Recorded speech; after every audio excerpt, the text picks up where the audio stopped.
Hey everyone, welcome back to the channel. Today we are going to talk about FATF. FATF जिसको पाकिस्तान में फैटअप भी कहा जाता है। इमेजिन कीजिए एक क्लास है जिसमें आगे बैठे हुए बच्चे अपनी तालीम में सबसे बेहतर है और क्लास को आगे बढ़ता हुआ देखना चाहते हैं, लेकिन जो उस क्लास में सबसे पीछे बैठे हुए बच्चे हैं वो इस क्लास को बढ़ता हुआ नहीं देखना चाहते, तो वो ऐसा करते हैं कि कागज के खिलौने बना बनाकर आगे बैठे हुए बच्चों पर मारना शुरू कर देते हैं।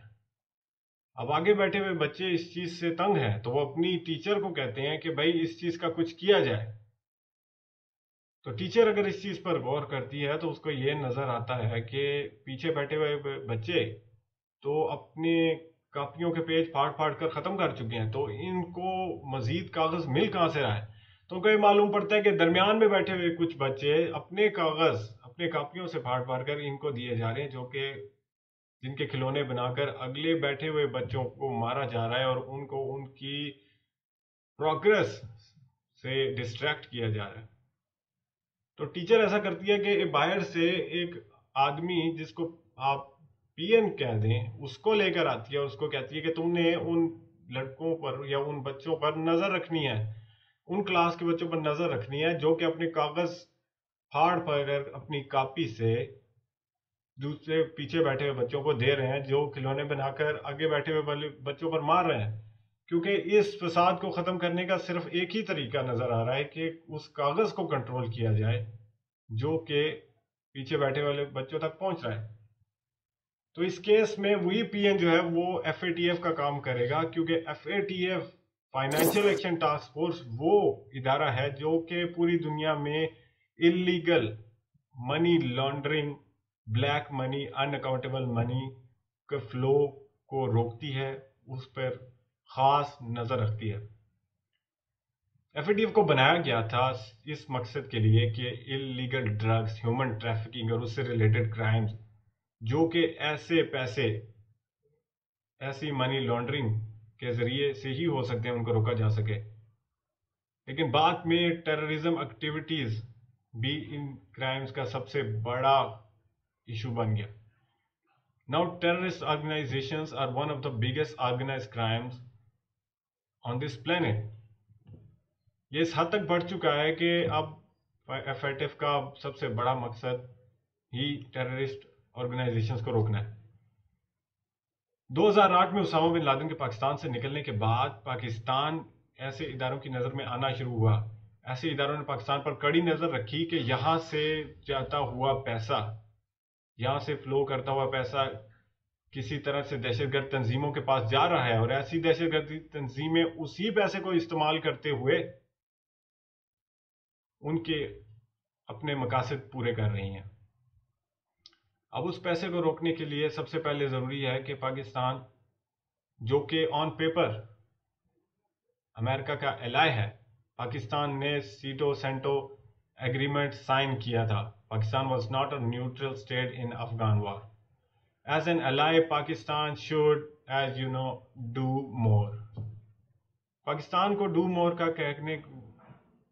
के बजाय कहने वालों ने फैटअप के जरिए पाकिस्तान पे स्क्रूटनी बढ़ा दी। उस स्क्रूटनी बढ़ाने के वजह से पाकिस्तान को कुछ एक्शन प्लान्स, पाकिस्तान को कुछ बुलेट पॉइंट्स दिए गए जिनको इम्प्लीमेंट करवाना पाकिस्तान में ज़रूरी था। पाकिस्तान में कुछ ऐसे कानून बनवाने ज़रूरी थे जो इस मनी लॉन्ड्रिंग या ऐसे ब्लैक में पैसे को रोक सकें, उन दहशतगर्द तंजीमों की लॉबिंग और फंडिंग को रोका जा सके। सबसे पहले इसके लिए ज़रूरी था कि वो मदरसे जो कि दहशतगर्दी में इन्वॉल्व है उनकी सुपरविजन की जाए, उनको ऐसी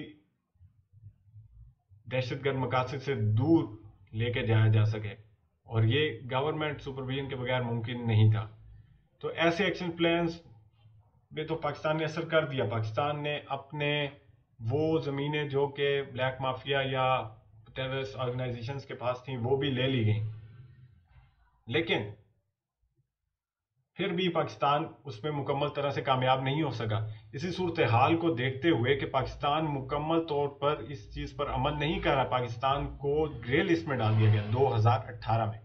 2018 में पाकिस्तान में ग्रे लिस्ट में डालने के बाद पाकिस्तान की तशवीश बढ़ती गई, क्योंकि ग्रे लिस्ट के बाद आती है ब्लैक लिस्ट, और पाकिस्तान उस लिस्ट में नहीं जाना चाहता था। इस ब्लैक लिस्ट के बारे में आपको अगले ही 2 मिनटों में बताऊंगा, लेकिन अभी मैं आपको बताऊंगा कि ग्रे लिस्ट का मकसद क्या है। तो ग्रे लिस्ट का मकसद है वही स्क्रूटनी जो पहले से की जा रही थी, अब होगी 10 गुना ज्यादा।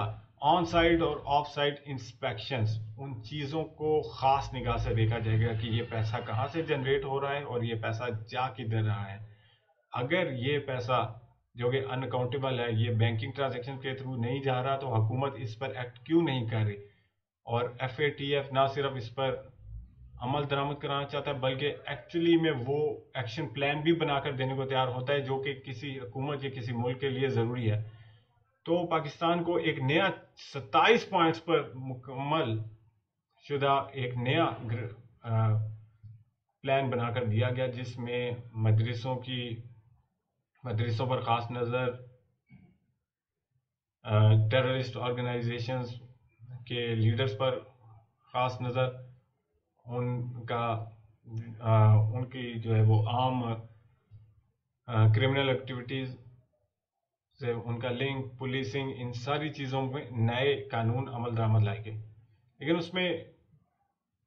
लेकिन अभी जब पाकिस्तान ने 27 में से 26 पॉइंट्स पर अमल दरामद कर दिया, तो अभी भी एक ऐसा पॉइंट था जिसमें पाकिस्तान अमल करने में नाकाम रहा, और वो था दहशतगर्द तंजीमों के लीडर्स को जेल भेजना और उनको ट्रायल करना।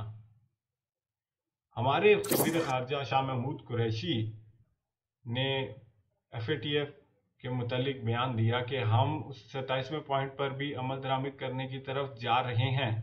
हमने 26 पॉइंट मुकम्मल कर लिए हैं, तो हम पूरी उम्मीद है कि हम इस बार ग्रे लिस्ट से निकल जाएंगे। लेकिन FATF ने अपनी प्रेस कॉन्फ्रेंस में पाकिस्तान की उम्मीदों पर पानी फेर दिया। FATF की प्रेस कॉन्फ्रेंस में बताया गया कि पाकिस्तान अपने 26 पॉइंट पर, जिस पर उसने अमल किया है, हम उस चीज़ पर खुश हैं, प्रोग्रेस नज़र आ रही है। लेकिन साथ ही वो 27वां पॉइंट जो इस पूरे एक्शन प्लान का सबसे ज़रूरी पॉइंट है, इस पर बिल्कुल भी इम्प्लीमेंटेशन नहीं हुई। Pakistan was failed to employ international standards to stop money laundering and to actually prosecute the leaders of terrorist organization। अब ये टेररिस्ट ऑर्गेनाइजेशंस कौन सी हैं? ये वो ऑर्गेनाइजेशंस हैं जिनको यूनाइटेड नेशंस ने मिलकर दहशतगर्द का खिताब दिया है। ये वो हैं जिन पर तमाम बाकी मुल्क मुत्तफिक होते हैं कि ये वो ऑर्गेनाइजेशन है जो ह्यूमैनिटी के लिए खतरा हैं। अब वही ऑर्गेनाइजेशन जिनमें हक्कानी नेटवर्क, लश्कर तैयबा जैसे बड़े नाम और अफगानी तालिबान भी शामिल हैं, उनके लीडर्स को प्रोसिक्यूट करना सबसे ज़रूरी था। अगर पाकिस्तान इस चीज़ में कामयाब हो जाता है, तो इसके बाद एक दफ़ा फिर से एक ऑन साइट और ऑफ साइट इंस्पेक्शन की जाएगी, और अगर पाकिस्तान उसमें मौसर नज़र आया और पाकिस्तान अपनी कारकर्दगी दिखाने में कामयाब हुआ, तो पाकिस्तान से ग्रे लिस्ट से निकाल दिया जाएगा और पाकिस्तान के ऊपर लाता हुआ खतरा ख़त्म हो जाएगा। लेकिन अगर पाकिस्तान ब्लैक लिस्ट में चला जाता है, तो पाकिस्तान के लिए ये बहुत ही बुरे वक्त की आमद होगी, क्योंकि ग्रे लिस्ट में इस टाइम सिर्फ 2 मुल्क मौजूद हैं। One is Iran and the other one is north Korea, और दोनों के हालात आपके सामने। दोनों मुल्क की मईशत इस टाइम इतनी बुरी हो चुकी है कि दोनों मुल्क रोज बरोज अपनी करेंसी को डीवैल्यू करते हैं, सिर्फ अपनी इकोनॉमिक प्रोग्रेशन चलाने के लिए। दोनों मुल्क किसी और मुल्क से कारोबार करने में कामयाब नहीं हो सकते हैं, क्योंकि उनको यूनाइटेड नेशंस, यूरोपियन यूनियन और इस तरह की बड़ी तंजीमों की तरफ से इकोनॉमिक सैंक्शंस लगा दी गई हैं। अब आप ही बताइए, अगर आप किसी से कारोबार करने के काबिल नहीं रहेंगे, ये तो ऐसा ही है जैसे पुराने वक्तों में किसी के साथ बाइकआउट कर दिया जाता था, तो वो अपना कारोबार किस तरह चलाएगा? जो उसके पास मौजूद है वो तो उसी पर ही काम कर सकेगा, और कितना ही होगा उसके पास, कितना ही पैसा उसके पास होगा। आज ईरान इस वक्त इतनी मुश्किल में है कि मेरा नहीं ख्याल कि ईरान में कोविड की वैक्सीन भी दस्तयाब है। नॉर्थ कोरिया तो उससे भी बदतर हालत में है। तो पाकिस्तान जिधर पहले से ही इन्फ्लेशन रेट 9% के करीब है, हम कर्जों के बोझ तले दबते चले जा रहे हैं। हर रोज, हर तीसरे हफ्ते पेट्रोल की प्राइसेस ऊपर और करेंसी डीवैल्यू कर दी जाती है। तो ऐसी हालत में पाकिस्तान बिल्कुल भी एक इकोनॉमिक सैंक्शंस को हैंडल नहीं कर सकता। तो पाकिस्तान को ब्लैक लिस्ट में, मेरे ओपिनियन में, ब्लैक लिस्ट से निकलने के लिए हतल वसा कोशिश करनी होगी, क्योंकि अगर हम इस चीज़ में फेल हो गए तो ये पाकिस्तान के लिए एक बुरा वक्त साबित होगा। उम्मीद करता हूँ आपने बहुत कुछ सीखा होगा इस वीडियो से, और आपकी मालूमात में इजाफा हुआ होगा। Next video is going to be very soon. If you like this video, by any chance, do press the like button and please do subscribe to the channel. It's only going to motivate me for more videos. It's like putting me on grey list for more videos. So just do it. Thank you so much. I'll catch you in the next.